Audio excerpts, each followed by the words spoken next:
Hi, welcome to Book Buzz. I'm Heather from the library. I'm not in the library today. I am in beautiful downtown Panama City, as you can see by the lovely original artist-painted mural behind me. And right now, in Panama City, there are artists painting murals on Harrison Avenue. So if you're looking for something to do, I recommend an artwork because we have an explosion of artistic endeavor here in this community, and it's worth checking out. But I'm not here to talk about art today. I'm here to talk about history and a book. I had the pleasure this week of visiting the Panama City Publishing Company and Museum on Back Avenue in St. Andrews. I went there because Nancy Hudson has written a book, and I wanted to get a copy of that book and talk to her about it.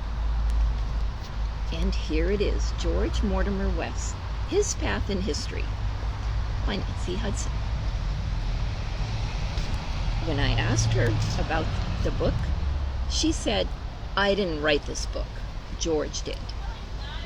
Now, I'm wondering about that, but she quickly told me that the Publishing Museum received the documents from George West's estate in 2019, and they immediately went to work on uncovering that part of our history. And Nancy was determined to find out, why do we call George West the founding father of Panama City? Well, in that box of documents were his journals from his entire life, a treasure trove of history. And George himself said in his journal, he would put this information away. We will close this record and let you decide, was it worth it or not? So here we are. We get to look at George's life. And here I want to say, if you are a journalist yourself, if you keep a diary or a journal, read this one and you'll find out that it is worthwhile, because 100 years later, those details are gold. So thanks to everyone who writes in their diary. This is a real-life, nitty-gritty kind of story. It's the details, not the narrative of his life, but the actual day-to-day life. There are wonderful details. In 1895, George bought his first wheel, which is what a bicycle was then called.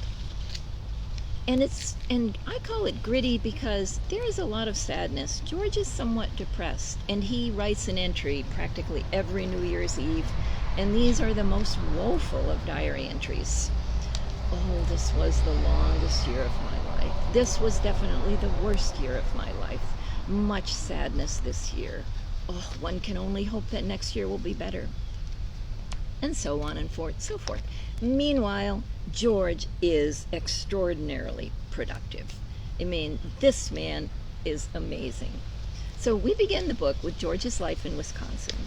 George is married to Dell, and they have 2 children. He works for the railroad. He works very hard. The winters are bitter cold, but George is an industrious man. He enjoys his work. He takes it very seriously. And he has a number of hobbies about which he's passionate.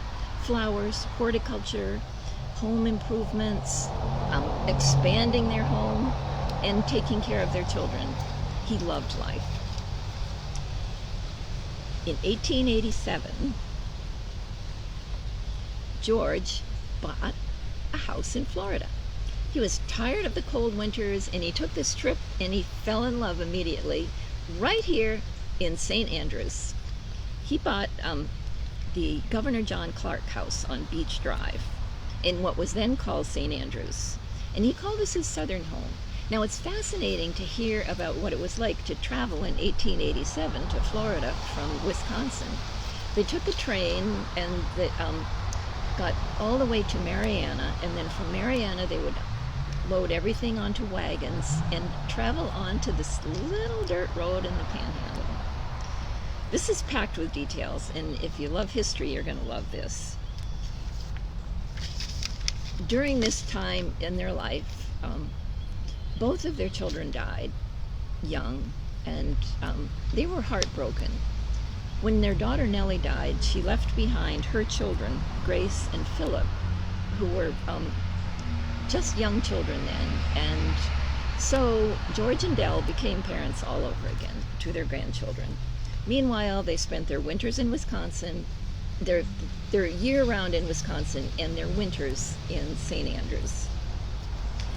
And over the years, George developed a number of enterprises in St. Andrews. He worked constantly to promote change. He purchased more and more property, and had his family spent more time every year in Florida.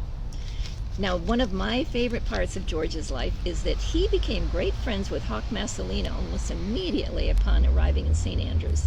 And together they worked on projects, they sailed, they mucked around in boats, they went fishing and hunting, and George was meant for Florida. You could see that all along.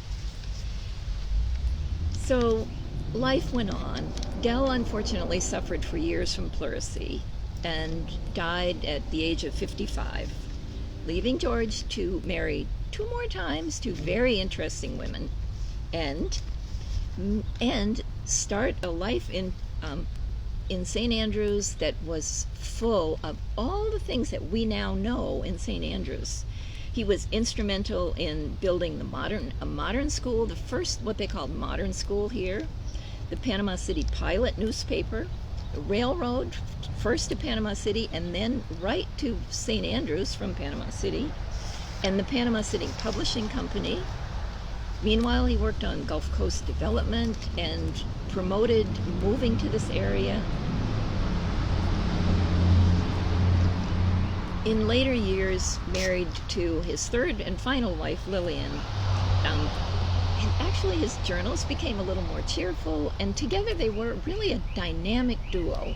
And George went to Washington. They worked not exactly in politics, but they changed the course of public discourse. He was very outspoken about the Ku Klux Klan, and in the diary you've got fires, there's a murder plot, there are hurricanes, telephones take over, Beach Drive is paved, so much happened. This was an amazing read. I can't wait to follow up every page in the local history museum and find out more about our town. You can read it too. The most fun place to purchase this would be at the Panama City Publishing Museum. There's also a copy at the library when we open back up. Thank you for joining me. Happy reading. I'll see you soon. Bye.